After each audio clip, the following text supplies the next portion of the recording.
Well, hello, hello. Welcome to Association Transformation. I'm excited to kick off and welcome I'm not even going to go into Andrew. I want to jump right to Mark. Is that okay, Andrew? Are you all right with that?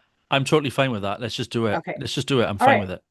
Because I feel like I've been waiting. I didn't know I so needed this guest, but we have Mark Athitakis, and you've read him 1,000 times. You've read all Mm. of his stuff. You've just never seen him in real life. You didn't even know he was a real person. Contributing editor of Associations Now. He's with us, the man, the myth, the expert on everything.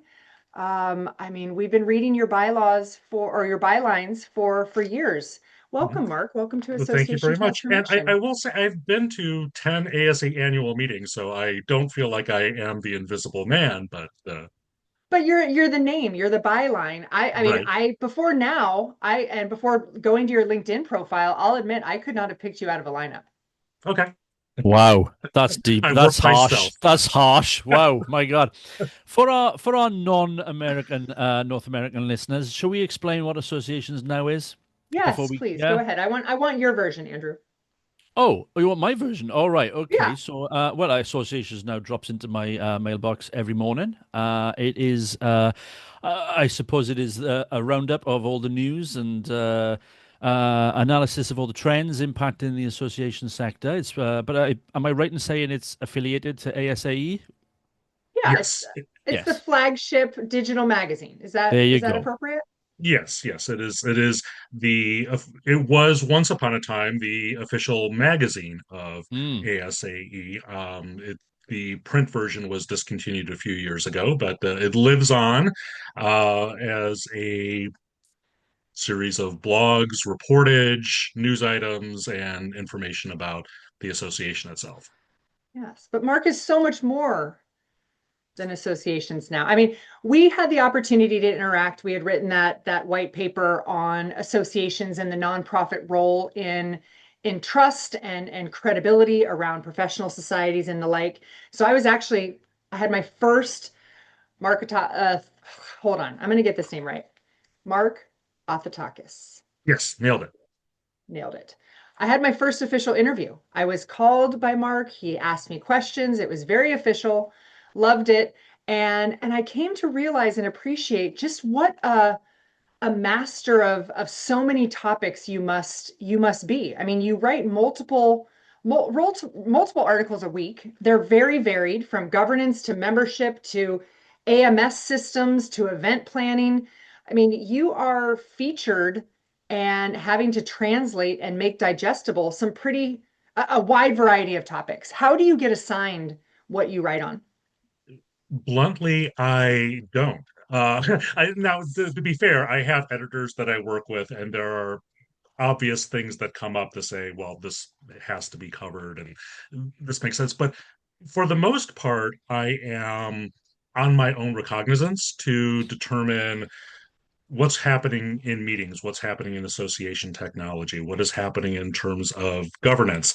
So I have a pretty wide ambit. I am free to cover whatever I want to, which is liberating and also terrifying because it's a relatively small staff. And I know there's a lot more going on in the association world than I myself can cover. And I find myself emailing a lot of people saying, hey, if something is coming up that is happening in your association or is happening in your consulting work that you feel is of interest, get in touch, let me know, because that's the only way that I'm going to feel like I'm halfway doing a decent job covering this Yeah. world is by getting the information that's coming to me by the people who are actually doing the work every day.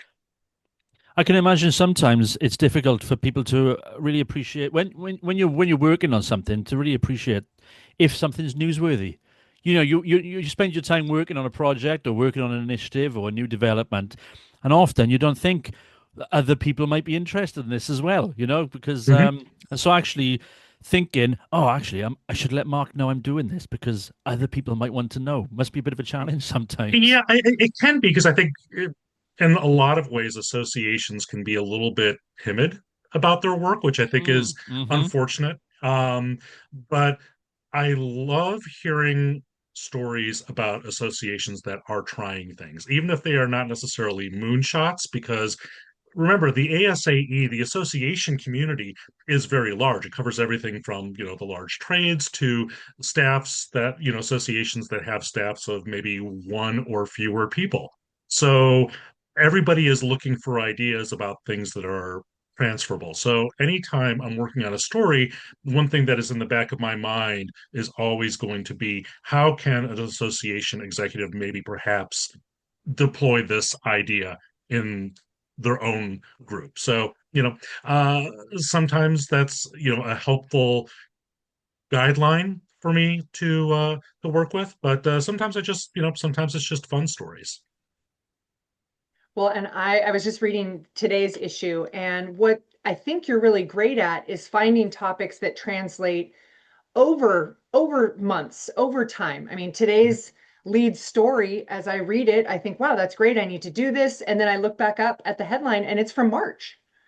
It's from March. Well, It's well, the other thing, in addition to covering the association specific stories, which I am always on the lookout for, is I'm spending time with the business literature, trying to see examples that, people who are writing for Harvard Business Review or Sloan MIT Management Review or Stanford Social Innovation Review, people who are in the academic literature writing about, here's what's in trend lines that are happening, and trying to figure out, well, how does this make sense for the association world? Sometimes it does, sometimes it doesn't, because obviously the corporate world is a bit of a different animal. But I try my best to figure out, because associations are weird, right? It's not just matters of handling customers the way that the corporate world does. It's also about managing the weird sort of organizational stakeholders they have. There are groups of volunteers, their own staffs, their own memberships, their own tiers of membership. It's very anxiety inducing to be an association CEO, I imagine, which is weird because most association CEOs, when I speak to them, are very calm and poised. Maybe because they know that their words are going to they're be faking it. in They're print. faking Yeah. it. They're faking. Well, I think our headline, and I'd love an article sometime in the near future to just be entitled "Associations Are Weird." Association. That I think that's the bumper sticker. I mean, you're right. I wrote about the toy association the other day, and Yeah. I just love the idea of you being this freelancer who gets to drop into such varied topics. How do you how do you ensure that you speak the language necessary from that topic or that area of expertise? I mean, again, you mentioned technology, you mentioned membership, you mentioned governance. There's so much here, and we know there's many domains of the CAE, but you have to Mhm. dive deep on these things and then extract for people usable information. How Yeah, do you well, balance?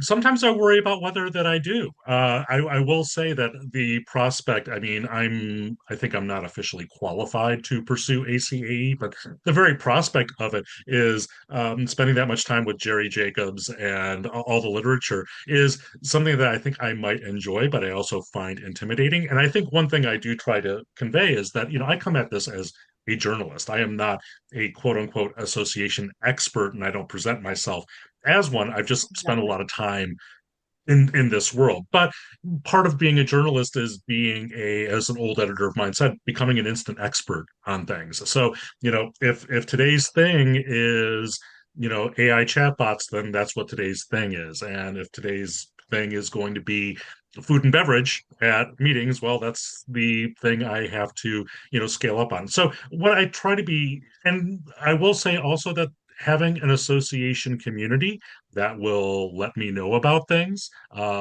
teach me the lingo. ASA events obviously have been very helpful for me to understand some deep in the weeds sorts of things, but uh, I think part of it is just being responsible and asking good questions. And I've been lucky because I think people in the association world are very good about educating the wider world about what they do. Yeah. So, Well, we like to think they are. Sorry, uh, go s- ahead. sorry, go on.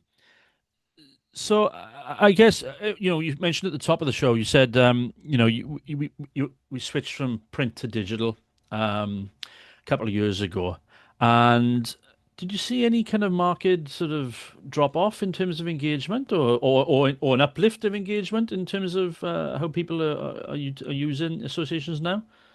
Nothing, I mean, I am not necessarily privy to a lot of the details around that. I mean, I will say that to the extent that in the past couple of years or so, that people are saying the same thing that you and Elisa are saying, that like, oh, you're the guy, like I recognize you. So I feel like there's some engagement, and to the extent that people reach out to me with their story ideas and tell me about things that they're doing, I think that's going on.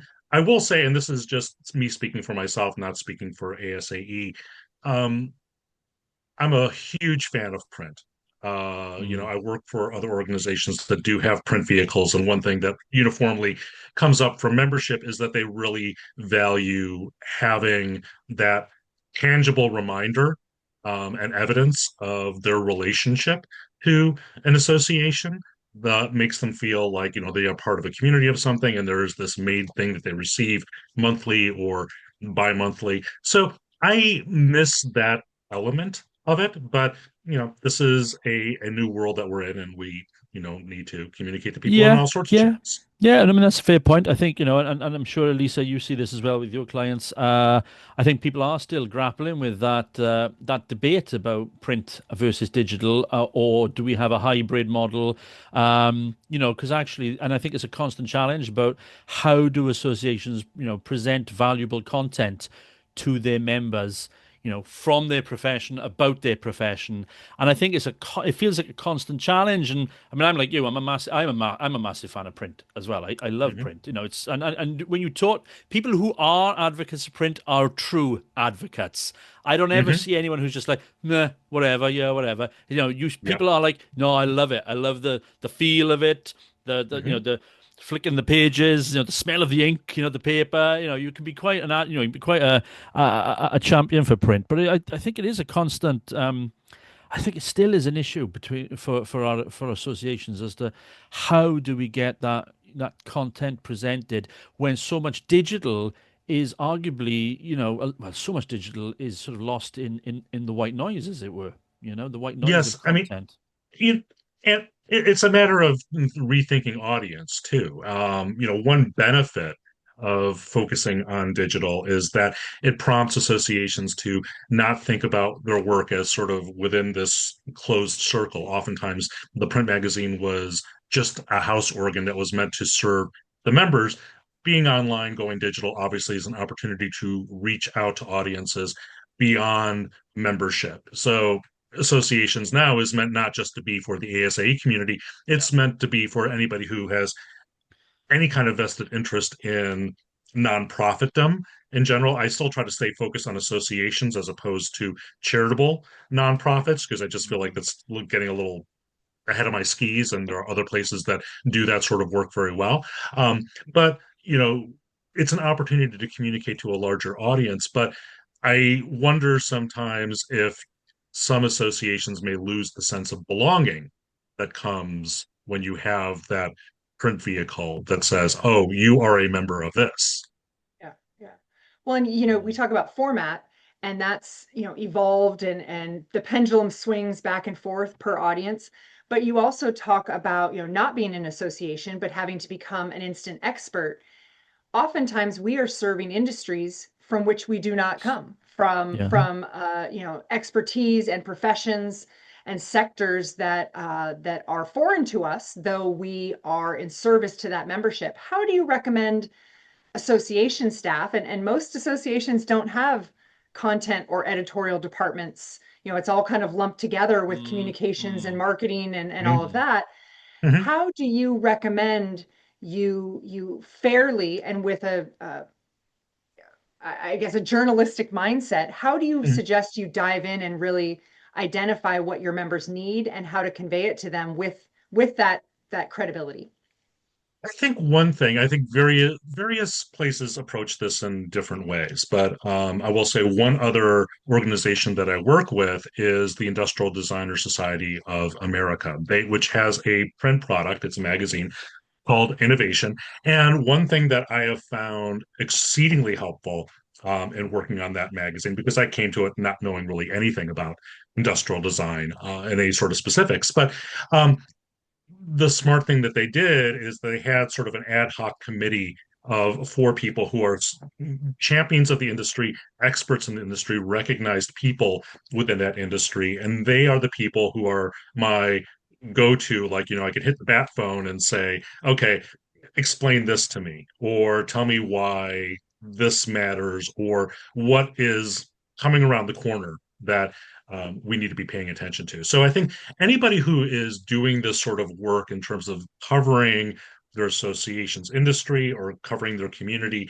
might do well by identifying three or four people who can be reliable experts on a diversity of topics within whatever the association is covering and have them provide their input on a regular basis and to also do sort of the pressure check on how are you doing, what are we missing, what are we not speaking about. That's the thing that terrifies me sometimes, that I feel like, when I started working with associations now, I was assigned the job of leadership. Okay, you're going to be the leadership and governance person. And I got pretty decent at building up source spaces and understanding leadership and governance. And then it's like, well, how about you do a little bit of technology? Okay, I'll do that.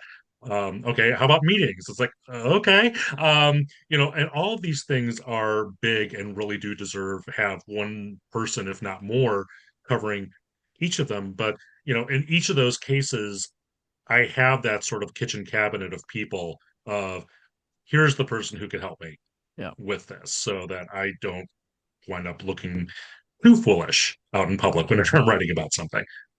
As Andrew and I are trying to find content and tackle topics, write white papers and be contributors to this thought leadership and this community of knowledge, we get really frustrated with the repetitive challenges. I feel like we've been, and maybe you in your leadership and governance, I know where this is going. I zone, know I know where this is going. can we as associations not get through some of these problems and fix them and move on? I feel like we are repeating the same topics, the same issues, the same battles. I just get so exhausted by the repetitive nature of some of these and you must get just exhausted by this. Well, associations are the worst possible way of running things as opposed except for all the others, right? And it's part of the I don't want to say it's a problem, but I mean, I think, one associations are human nature in miniature. It's like we're going to get a group of people I together like and that. work on a problem. Fantastic, let's do it.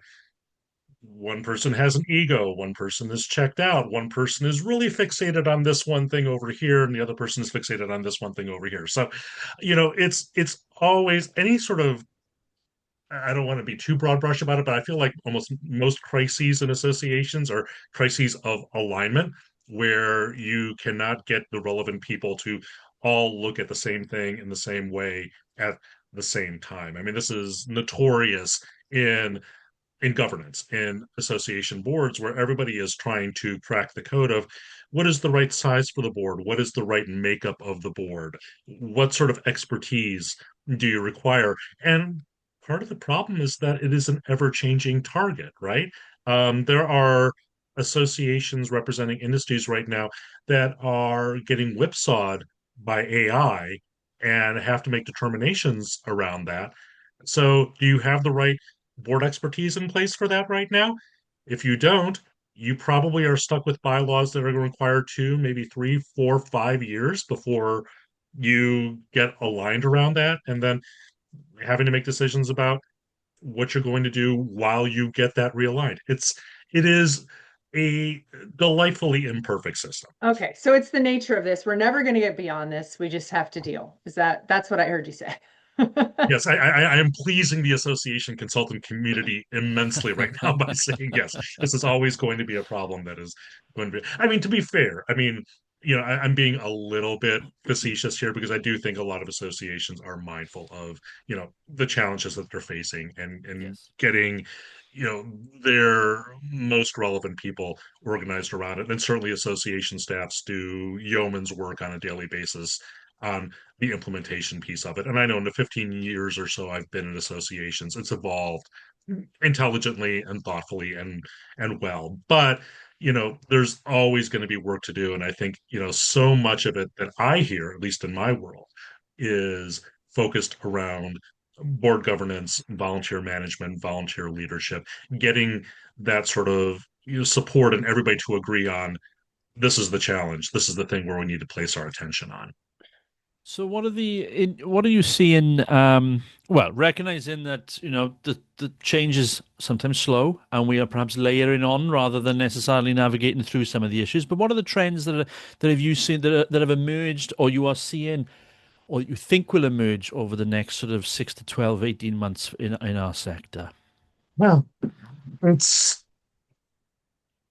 well, I Not mean, not it's not AI, not AI. not That's not one of Elisa's major then I then I bugbears.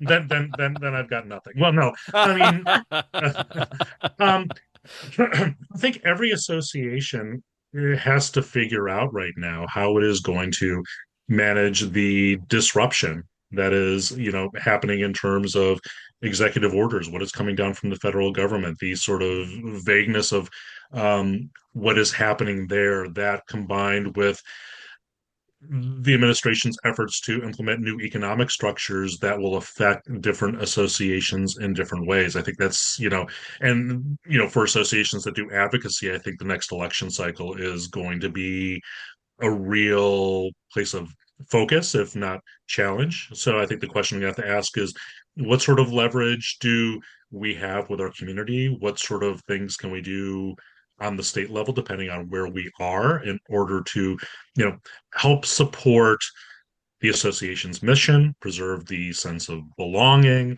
that that members have had. I likened the current moment a little bit to like COVID, where everybody has had to be a little bit more reactive than perhaps they've been used to in the Hmm. association world. It's Yeah. harder to do a 5 year, even a 3 year strategic plan these days, Mm. given everything that's going on. So I think it's, the story of the next 18 months is going to be how are we going to live with disruption and how are we going to guide our members and stakeholders through it. Yeah. Yeah. So before we let you go, I do have one question about AI. We see and hear that the lowest hanging fruit, the easiest way to deploy and implement AI for any size staff is through content generation. And Hmm. I wonder, as a writer, as a journalist, as someone who's seen all the trends, all the things come and go, where do you maybe how do you handle AI? How do you deploy it? Hmm. And what do you recommend for especially small staff associations in terms of using it for the creation of content? Okay. Different places will look at this different ways. For me, as somebody who values writing as a creative act and understands writing as the way that I learn to understand something. Hmm. Hmm. When I hit a brick wall, that is not a prompt for me to talk to Chat GPT about it. It is a prompt for me to do some research. Um, there's a term that people use in the AI world, which is called human in the loop, which is make the determination about where in any process you need to ensure that you need to have a human being there because human beings are smart. They detect the slop that emerges from AI pretty easily. So I think it, you know, everybody is busy, and I understand the efficiencies that AI brings. But my feeling is that you shouldn't deny yourself the opportunity to be creative on behalf of the association community that you serve by putting your own best effort into creating the content or the marketing ideas or any of those things because ultimately you are going to know best. Ultimately, ChatGPT and all those other tools are just very sophisticated guessers, but you know what a lot of things that it doesn't. So, uh, I cover AI a lot It's because I do know amazing. that it's important, but I would just say that I am on, and I will say that there are certain areas where automating tasks is very valuable. But Hmm. in for most cases, for content generation, for ideation, Yeah. for any of the sophisticated higher level things that you do in content, try to put a human in front of it. I always say I think I think the ironies about they talk about generative AI, and it's not. We should call it regenerative because it doesn't have an Hmm. original thought. It doesn't Hmm. have the original thought that we can have. And I think Yeah. that's for me, that's the big differentiator with what you're producing versus, with this with associations now versus what we see being produced by the AI bots.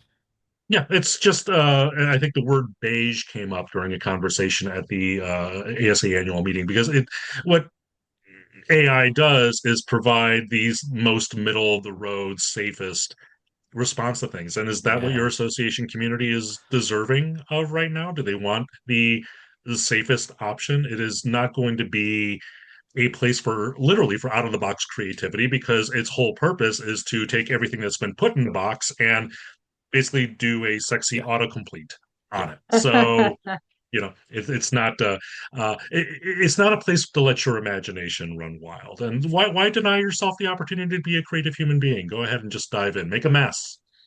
I love it. We take that as a call to action. I think we are both very much in agreement with you, Mark. Thank you so much for joining us, Yes, thank you. contributing editor associations now. And I know you work with other organizations. You are a freelance contributor for others. So whether you have something new that's coming out that you're working on that's working or not working, or you need some support in the editorial space, Mark's your guy. And we would love to have you back maybe after the new year and see what your predictions are for 2026 based on what's getting pitched to you. But thank you so much for joining us. We really appreciate it, and thank you for what you do for this space for those in this space that don't have the time to become experts in everything, but want to learn from what is working and not working. So as a behind the scenes, silent hero of the association space, thank you so much. That's very flattering. Thank you, both of you, for having me. I appreciate it. It's fun. Absolutely. Well, until next time, put your members and your mission first.